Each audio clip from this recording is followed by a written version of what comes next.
बऱ्याच वर्षानंतर राज आणि माझी भेट व्यासपीठावरती झाली.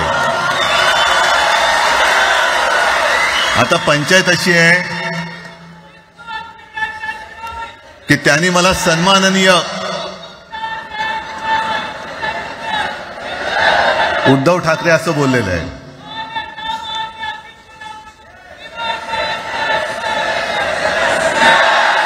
ठीक आहे. आणि साहजिकच आहे की त्याचंही कर्तृत्व आपण सर्वांनी पाहिलेलं आहे.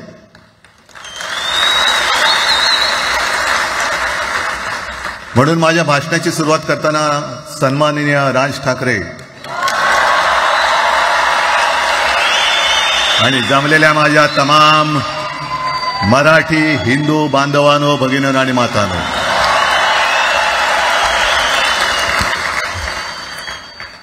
अप्रतिम मांडणी राजनी केलेली आहे. माझ्या भाषणाची काय आवश्यकता आहे असं मला वाटत नाही, कारण आजच्या कार्यक्रमाची घोषणा झाल्यानंतर साहजिकच आहे सगळ्यांचं लक्ष हे आज भाषणाकडे आहे.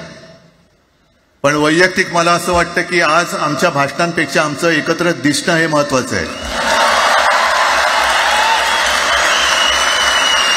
सर्वप्रथम मी इकडे समोर सगळेजण बसलेत, ज्यांनी ज्यांनी मराठी भाषेसाठी पक्षभेद विसरून एक मराठी माणसाची वज्रमूठ दाखवली, त्या सगळ्यांना धन्यवाद देतोय. दीपक पवार पण त्याच्यात आहेत, सगळेच आहेत, मुनगेकर साहेब आहेत, सुप्रियाताई आहेत, सगळेच आहेत. कोणाकोणीची नाही. महादेवराव बसले.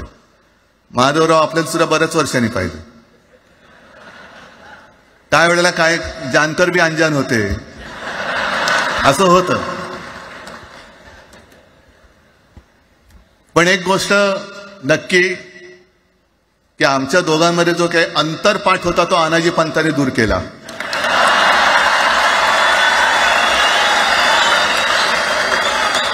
आता अक्षता टाकण्याची काय तुमच्याकडनं अपेक्षा नाहीये. एकत्र आलोय एकत्र राहण्यासाठी.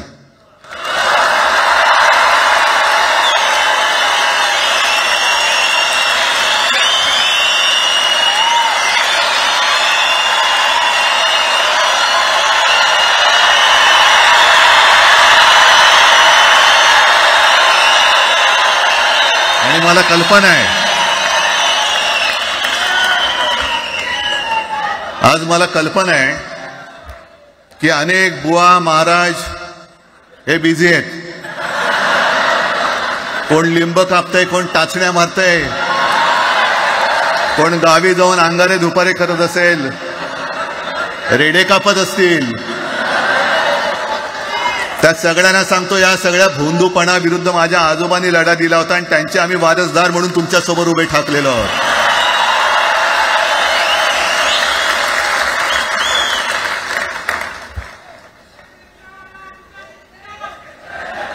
नाही, हे सगळं आपणच करून ठेवलेलं आहे.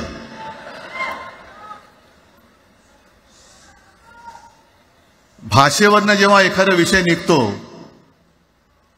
तेव्हा तो केवळ वरवरचा धरून चालणार नाही. मधल्या काळामध्ये अगदी दोघांनी, म्हणजे मी काय राजने काय, आपण सगळ्यांनी या नतद्रष्टांचा अनुभव घेतलेला आहे. वापरायचं आणि फेकून द्यायचं. आता आम्ही दोघं मिळून तुम्हाला फेकून देणार आहोत. आजपर्यंत वापर करून घेतलात. अरे डोक्यावरती जर का शिवसेना प्रमुख नसते तर तुम्हाला ओळखत कोण होतं या महाराष्ट्रामध्ये? कोणत्या भाषेत बोलत होतात? अगदी राज, तू सगळ्यांची शाळा काढली. मला एका प्रश्नाचं उत्तर पाहिजे, मोदींची शाळा कोणती? सगळ्यात उच्च शिक्षित आहेत.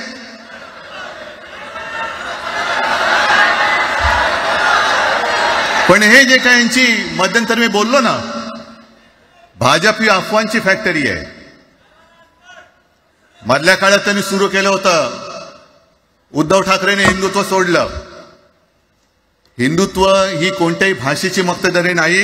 आम्ही अस्सल मराठी बोलणारे तुमच्याही पेक्षा जास्त कडवट कट्टर देशाभिमानी हिंदू आहोत. तुम्ही काय आम्हाला हिंदुत्व शिकवताय? अरे 92-93 साली जेव्हा जे काय घडलं, देशद्रोही मातले होते, तेव्हा मुंबईतल्या अमराठी लोकांना सुद्धा हिंदू म्हणून माझ्या शिवसैनिकांनी, शिवसेना प्रमुखांच्या शिवसैनिकांनी व मराठी माणसांनी वाचवलेलं आहे. आणि देवेंद्र फडणवीस आज जे बोलत, बातमी आली सगळीकडे, मी इकडे बातम्या आणल्यात. भाषेच्या नावाखाली गुंडगिरी सहन केली जाणार नाही. जर महाराष्ट्रामध्ये मराठी माणूस न्याय मागण्यासाठी आंदोलन करत असेल आणि त्याला जर का तुम्ही गुंड म्हणत असाल तर आम्ही गुंड आहोत. आम्ही गुंड. न्याय मागणं म्हणजे गुंडगिरी नाहीये. आणि जर का गुंडगिरी केल्याशिवाय तुमच्या दरबारी न्याय मिळत नसेल तर आम्ही गुंडगिरी करूच.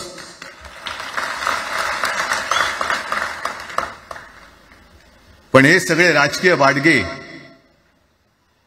देवेंद्र फडणवीसांची आजचं वक्तव्य म्हणजे मला संयुक्त महाराष्ट्र चळवळीच्या वेळेला सखा पाटलांनी केलेलं एक वक्तव्य आठवते.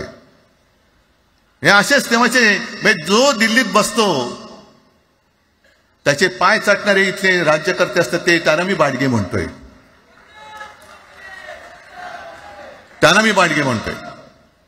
कारण संयुक्त महाराष्ट्र चळवळीमध्ये मुंबई आपल्याला आपण मिळवली. आपण म्हणजे आपण मराठी माणसांनी.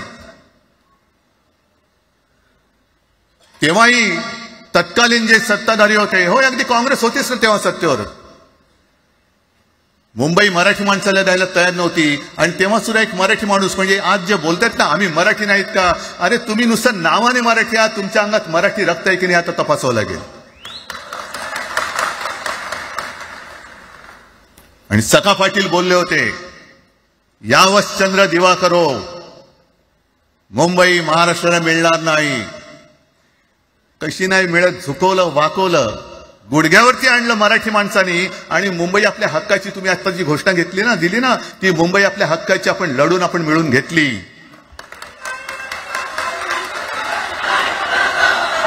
कशासाठी हा सगळा तुम्ही घोळ घालतात? पण याच्या मागे मी जे माझ्या डोक्यात जो एक विचार आहे, पटतं की नाही बघा. हे यांचं सध्या जे काय चालू आहे, म्हणजे आधी आपल्याला सुद्धा वाटलं होतं.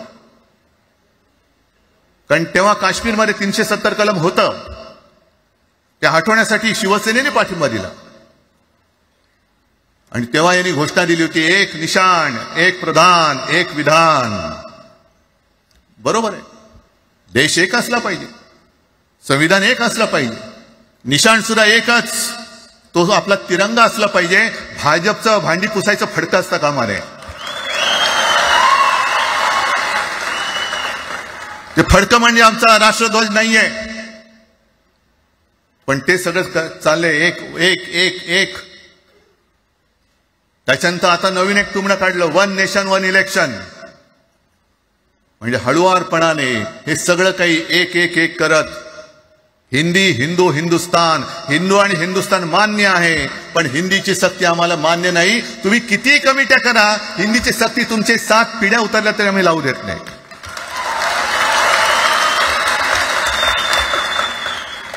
मग एक फेक नरेटिव्ह पसरवायचं. हे उद्धव ठाकरेच्याच काळातलं. अरे उद्धव ठाकरे एवढं काम करत होता, मग पाडलं कशाला गद्दारी करून? तान्या बोंबललात तेव्हा. पण मी अभिमानाने सांगेन, माझ्या मंत्रिमंडळातले सहकारी इकडे बसले, जितेंद्र आव्हाड आहेत, आणखीन कोणी असतील, मी मुख्यमंत्री असताना महाराष्ट्रामध्ये मी मराठीची सक्ती केली होती आणि केलीच, ज्याचा मला अभिमान आहे. काय केलं त्याचं तुम्ही? मराठी भाषा महाराष्ट्रामध्ये सक्तीची करावी लागली. का करावी लागली? कोण आहेत आमच्या मराठीचे दुश्मन, कोण आहेत? पण महाराष्ट्रामध्ये मराठीची सक्ती केल्यानंतर सुद्धा काही लोक कोर्टामध्ये गेले. ती गुंडगिरी नाही होत. पण आता कोणतरी एक तो भेडी असलं त्याचं नाव,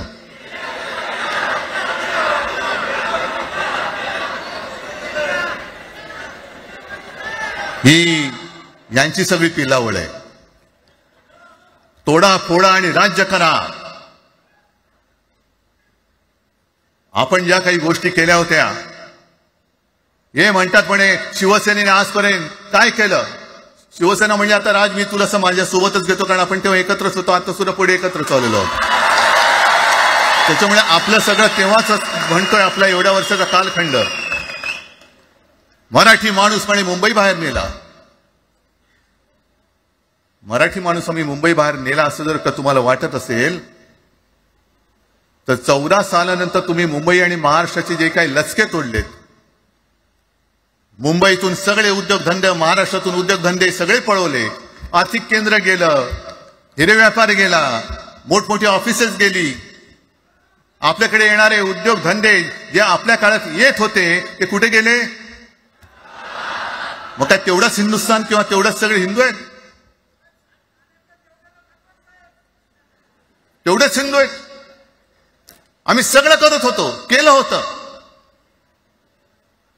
पण तुम्ही पहिल्या प्रथम गद्दारी, आमच्यात गद्दारी करवलीत आणि तुम्ही आमचं सरकार पाडलं. ह्याचं कारण तुमचे जे मालक तिकडे बसलेले 2 व्यापारी, त्यांचे बूट चाटण्यासाठी तुम्ही हे सगळं करतात.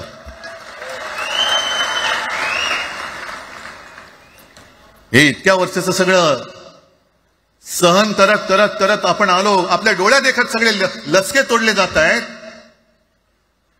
आपल्या दोघांनाही भांडवलं जात आहे आणि नतद्रष्ट आपल्या डोक्यावरती बसतायत. किती काळ सहन करायचंय? प्रत्येक वेळेला काही झालं की भांडाभांडी लावायची. आता सुद्धा तेच होणार. म्हणजे आम्ही एकत्र येणार, आल्यानंतर निवडणुकीपर्यंत एकत्र राहतील का?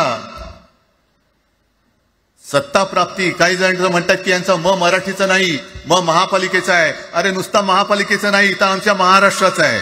आम्ही महाराष्ट्रात सुद्धा काबीज करू.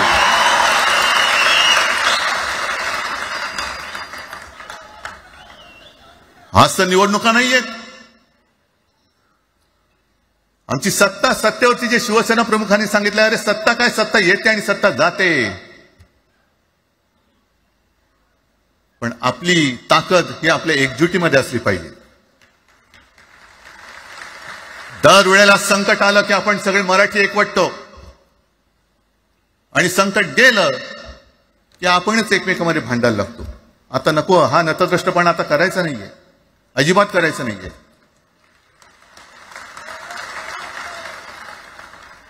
कारण गेल्या विधानसभेत त्यांनी जे काही केलं, बटेंगे तो कटेंगे.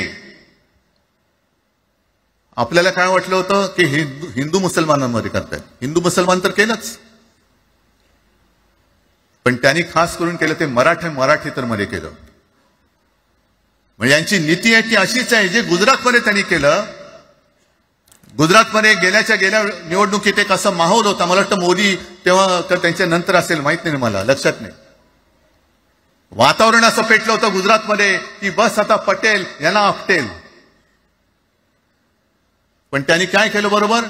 पटेलांना भडकवलं, पटेलांना वेगळं केलं आणि पटेल तर सगळं एकत्र केलं. हरियाणामध्ये पण तेच केलं. जाट लोकांना भडकवलं, जाट लोक एकत्र झाले, त्यांना वेगळं केलं आणि जाटे तर सगळा जो काही समाज होता तो एकत्र करून तिकडे सत्ता प्राप्त केली. महाराष्ट्रामध्ये तेच केलं. मराठ्यांना उचलवलं आणि मराठी तर सगळं एकत्र केला. बटेंगे तो कटेंगे ही भीती त्यांच्यामध्ये निर्माण केली की बघा ते एकत्र झालेत, तुम्ही जर का फुटलात तर ते तुमच्या डोक्यावर बसतील. झाले एकत्र. मराठी माणूस मराठी माणसाची भांडला आणि दिल्लीचे गुलाम आपल्या डोक्यावरती राज्य करायला लागले. आणि आपण त्यांच्या पालख्या व्हायच्या.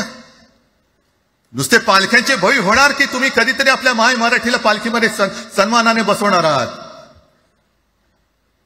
बस झालं, आता यांची जोखड फेकून दिली पाहिजे. एकमेकांमध्ये भांडून त्यांचे जे काही डाव आहेत ते करत असतात. मी पेपरमध्ये बघितलं, काल बघितलं, आज बघितलं. आमचे पंतप्रधान जगभर फिरतायत. काय तो मोठा पट्टा घातलाय, स्टार ऑफ घाना. कुठ्याला घाना देश? इकडे घाण आणि तिकडे घाना, स्टार ऑफ घाना. पण एका बाजूला मोदींचा फोटो आणि दुसऱ्या बाजूला माझ्या महाराष्ट्रामधला शेतकरी कर्जबाजारी झालाय, त्याला बैल सुद्धा तर पोसत नाही, बैल मिळत नाही, म्हणून त्या नांगराचं जोखड घेऊन तो शेती करतोय. मग एका बाजूला हा शेतकरी त्याच्या खांद्यावरती गळ्यामध्ये ते नांगराचं जोखड आहे आणि तिकडे आमचे पंतप्रधान स्टार ऑफ घाना. लाज वाटली पाहिजे, लाज, खरोखर लाज वाटली पाहिजे. आणि आजच पेपरमध्ये बातमी आले, 2 बातम्या आल्या की लाडक्या बहिणीचं पोर्टल आता बंद, नव्याने नोंदणी होणार नाही, बसा बोंबलत आता. आणि त्याही पेक्षा सगळ्यात भयानक गोष्ट म्हणजे संपूर्ण देशामध्ये सगळ्यात जास्त कर्जबाजारी शेतकरी कुठे असतील तर ते आपल्या महाराष्ट्रामध्ये आहेत. महाराष्ट्र आता थांबणार नाही, कर्ज काढतच राहणार. आणि ही यांची जी काही खेळी आहे, आपापसात भांडवायचं. मी एक साधी गोष्ट केली होती. जितेंद्र, तुम्हाला माहिती असेल, आपण तिकडे चौपाटीला, जिकडे बिर्ला मातोश्री बिर्ला क्रीडा केंद्र काय आहे, मराठी रंगभूमीचं दालन, मराठी रंगभूमीचा इतिहास सांगणारं दालन, त्याची निर्मिती करण्याचे सगळे आदेश वगैरे राज्य सगळं झालं. आराखडा मंजूर केला मी. आणि 2-3 महिन्यापूर्वी बातमी आली की तो आराखडा यांनी केराच्या टोपलीत टाकला, ती जागा यांच्या मालकाच्या मित्राच्या घशात टाकतात. हा मराठीचा तुमचा अभिमान? मराठी भाषा भवनाची त्याचं भूमिपूजन मी केलं होतं. माझ्या सोबत अजित पवार होते उपमुख्यमंत्री. कुठे गेलं मराठी भाषा भवन? कुठे गेलं मराठी भूमीचं रंगभूमीचं दालन? का तुम्ही आमची मराठी मारतात? का तुम्ही आमच्यावरती सक्ती करत आहात? अनेकदा सांगितलं की आम्ही कोणत्याही भाषेच्या विरोधात नाही आहोत, पण जर आमच्यावरती सक्ती करण्याचा प्रयत्न केला तर आमची शक्ती काय ती एकदा तुम्हाला अशी दाखवू की पुन्हा तुम्ही कधी डोकंवर नाही काढणार, पुन्हा डोकंवर काढणार नाही. या सगळ्या गोष्टींकडे आपण आज एकत्र आलेलो आहोत. पुन्हा आपल्यामध्ये काड्या घालण्याचे उद्योग होतील, कारण त्यांचा धंदाच तो आहे. एकतर कुठे, मी नेहमी सांगतो, कोणाच्याही लग्नामध्ये भाजपवाल्यानं बोलवू नका. येतील मस्त श्रीखंड, बासुंदी, पोळ्या बिळ्या खातील आणि त्याला नवरा बायको भांडण लावून दुसऱ्या लग्नात जेवायला जातील. बरं, एवढं केलं तरी बरं, नाही तर त्या पोरीलाच पळून घेऊन जातील. कारण ह्यांचं स्वतःच असं काहीच नाहीये. कोणत्याही लढ्यामध्ये कधी भाजपा नव्हता. अगदी संयुक्त महाराष्ट्राच्या चळवळीमध्ये सुद्धा भाजप हा सगळ्यात शेवटी आला आणि 57ची निवडणूक झाल्यानंतर सगळ्यात पहिल्यांदा बाहेर पडला. हे जनसंघ, तेव्हा त्यांचा जो राजकीय नाव होतं जनसंघ, यांच्याकडनं आम्ही देशाभिमान शिकायचा, यांच्याकडनं आम्ही महाराष्ट्राचा अभिमान शिकायचा. आणि आम्ही आपापसात भांडून ह्यांना सगळं काही बहाल करून टाकायचं, या सगळं विकून टाका, सगळा सत्यानाश करून टाका. अरे आपली मुंबईच्या शिंदड्या उडवल्या जात आहेत. अख्खी मुंबई कोणाच्या लक्षात घालतायत? कोणाच्या? बघत बसायचं सगळं. म्हणजे आज सगळ्यात जास्त जर कोणी जमिनीचा मालक मुंबईमध्ये असेल तो यांच्या मालकाचा मित्र आहे, अदानी. कोणाची जागा, कोणी रक्त सांडलं, कोणी रक्त सांडलं, कोणी ते हुतात्मा स्मारकाला वंदन करताना सुद्धा आपल्याला लाज वाटली पाहिजे. अरे त्यांनी तर रक्त सांडलं, बलिदान केलं, पण त्यांनी रक्त सांडून मिळून गेलेली मुंबई जर का आपण राखू शकणार नसू तर आपल्याला लाज वाटली पाहिजे, शरम वाटलं पाहिजे. म्हणून त्या रक्ताची शपथ घेऊन मुंबई आणि मराठीच्या रक्षणासाठी आपल्याला उभं राहायला पाहिजे. ठीक आहे, असतील, होते मत, पटली होती, पटले नसतील, पण याच्या पुढे मराठी आणि महाराष्ट्र धर्माचं रक्षण करणं. आमचा हनुमान चालीसाला विरोध नाहीये, पण मारुती स्तोत्र आम्हाला का विसरायला लावताय? मारुती स्तोत्र आहे ना, भीमरूपी महारुद्रा. आमचा जय श्रीरामला विरोध नाहीये, पण भेटलाय म्हटल्यानंतर राम राम हे म्हणणारे आम्हीच मराठी. हे तुम्ही आता जय श्रीरामची घोषणा द्यायला लागलात, पण जय जय रघुवीर समर्थ सांगणारे समर्थ रामदास त्यावेळेला आमचे होऊन गेले. त्यांनी आम्हाला पहिल्यांदा रामाची भक्ती शिकवली. त्याच्यामुळे यांचा काही आगा नाही, पिछा नाही. राजकारणातले हे व्यापारी आहेत, वापरा आणि फेका. तो एक गद्दार काल एक बोललाय, जय गुजरात.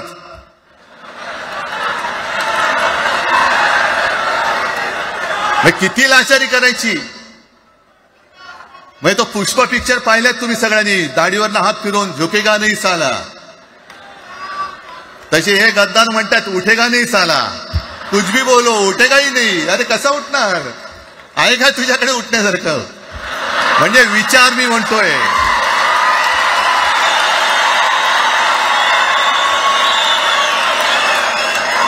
अरे विचार वगैरे मी म्हणतोय.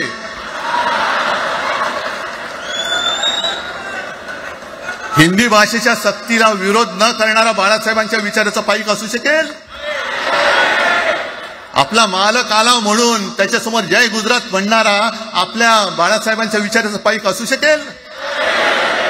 मग आता जे मला वाटतं कुठल्या एबीपीचं होतं ना, उघडा डोळे बघा नीट.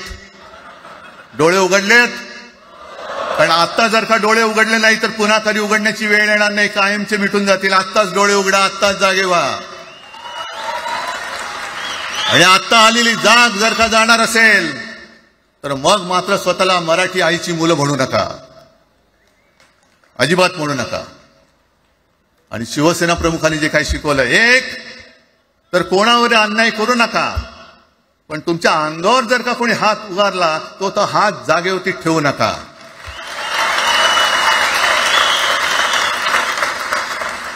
देवेंद्र फडणवीस भाषिक गुंडगिरी सहन करणार नाही तुम्ही म्हणता आहात.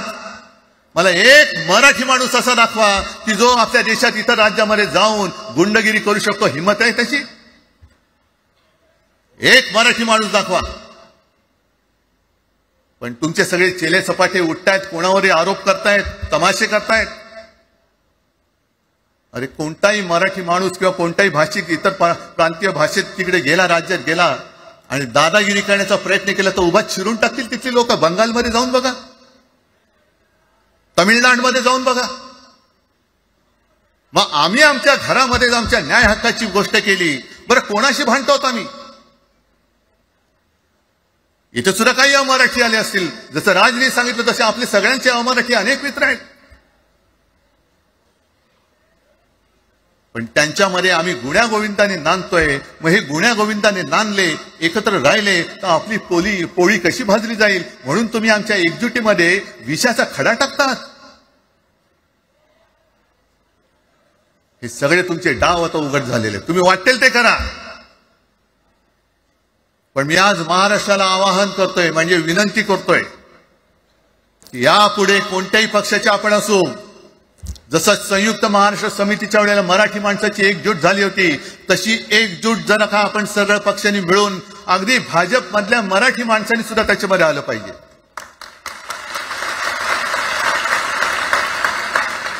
का नाही यायचं? ज्या राज्यामध्ये राहता, ज्या मातीमध्ये तुम्ही जन्माला आलात, ज्या आईच्या पोटी जन्म घेतलात, तिचे उघड उघड जर का हे धिंडोडे काढणार असतील आणि आपण आपले पक्षीय भेदाभेद घेऊन त्यांना पायघड्या घालणार असू, तर असं षंडाचं जीवन जगण्यापेक्षा मेलेलं बरं. महाराष्ट्र हा शूरांचा आहे, वीरांचा आहे, दगडांचा आहे, पण यांच्यासारखं धोंड्यांचा नाहीये. ही आपण आता एक शपथ घेतली पाहिजे. घेताय तुम्ही? घेतलेत की एकजूट केवळ आमचा कार्यक्रम. मी राजला परवा फोन केला, अरे जसं काय आपल्या पिक्चरचा प्रीमियर होता असं सगळेजण विचारतात आज कसं येऊ. हा प्रीमियर असेल, पण आजपासून सुरुवात झालेली आहे. आजपासून सुरुवात झालेली आहे. एक तर आम्ही कोणाशी दादागिरी करणार नाही, पण कोणी दादागिरी केली तर आम्ही ती सहनही करणार नाही. शिवसेना प्रमुखांनी तेव्हा जे सांगितलं होतं तेच परत एकदा सांगतोय.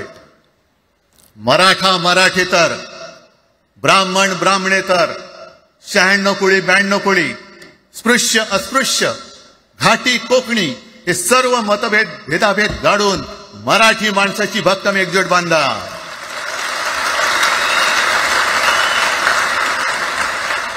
आणि शेवटी एक आवाहन करतो, हे सगळ्या मराठी माणसांना आणि मराठी प्रेमींना आहे, तुटू नका, फुटू नका आणि मराठी ठसा पुसू नका. जय हिंद, जय महाराष्ट्र.